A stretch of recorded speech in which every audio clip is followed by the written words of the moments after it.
So in summary,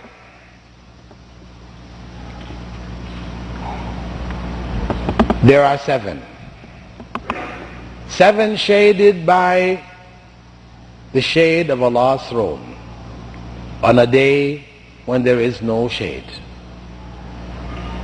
Allah's throne is above His creation, and Allah is above His throne. He is beyond, above and beyond the creation. He is not mixed up inside of His creation. A very important concept, because the belief that Allah is everywhere, inside of everything, this is the foundation of idolatry. Those who worship idols, who have philosophized their worship, will tell you, I am not worshipping this idol that you see. Ganesh, the elephant head god of the Hindus. I am not worshipping this object that you see. I am worshipping Brahman, the one God who is everywhere and who pervades everything. But at the time of my worship of this idol that you see, that God Brahman becomes concentrated in the idol. So I'm worshipping Brahman, who is concentrated in the idol and not the idol. That is what they say. Those who have delved into the religion, who know the depths of it, this is their argument. Of course, the common Hindu, if you ask him, he says, I worship Ganesh because whenever I worship him, my prayers are answered. Yeah, it's the idol. I don't have a problem with that. When I pray to Ganesh, what I pray for, my prayers are answered. That's his answer. He doesn't go into philosophy. But those who are more educated, the yogis, their sheikhs, the sheikhs will give you this explanation of the essence of their worship. So when one says Allah is everywhere, one supports their idolatry. One supports and promotes the idea that Allah is mixed up inside of His creation. And that leads ultimately to the claim that Allah and His creation are one. What is known as Wahdatul Wujud, or monism. This is an idea which was propagated by Ibn Arabi al-Andalusi from the 13th century, who made this claim. Everything, why are you worshipping anyone outside of yourself? Allah is in me, Allah is in you.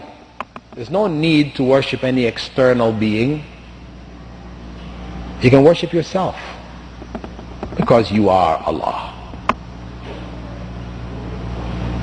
This idea is being promoted today by Harun Yahya.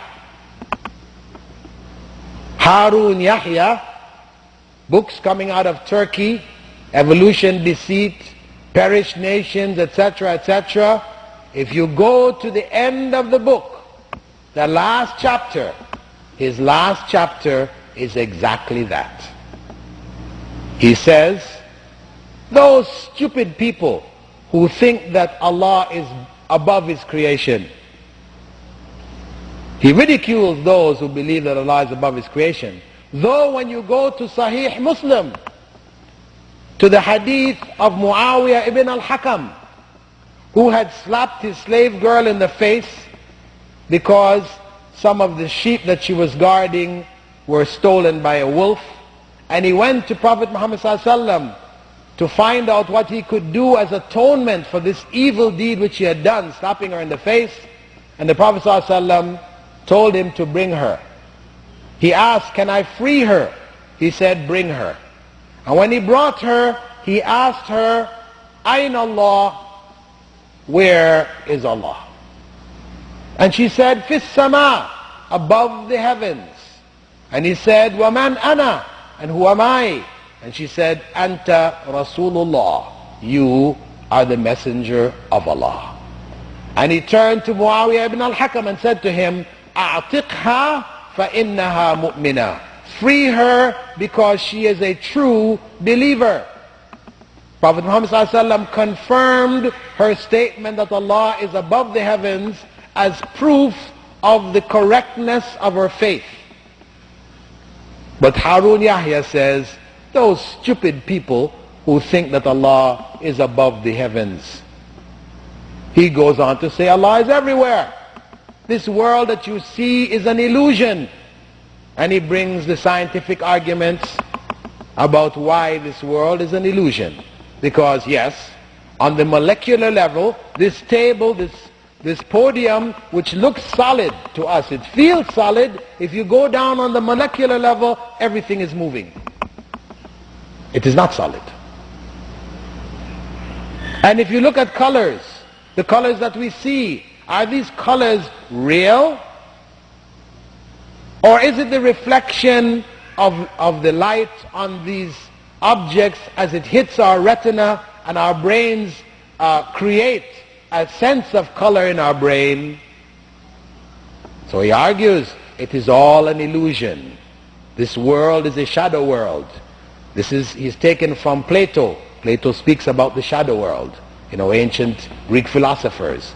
And he argues that this world is an illusion. And he quotes from Ibn Arabi and praises him as the Imam Rabbani, when he was in fact a kafir, a disbeliever, a heretic, who even many of those who were involved in Sufism, big figures amongst the Sufis, declared him to be a heretic. But who claims for himself to be the Khatamul Awliya, the seal of the sainthood? And they're ignorant Muslims who take him as such and pray to him. The point is, beware of Harun Yahya.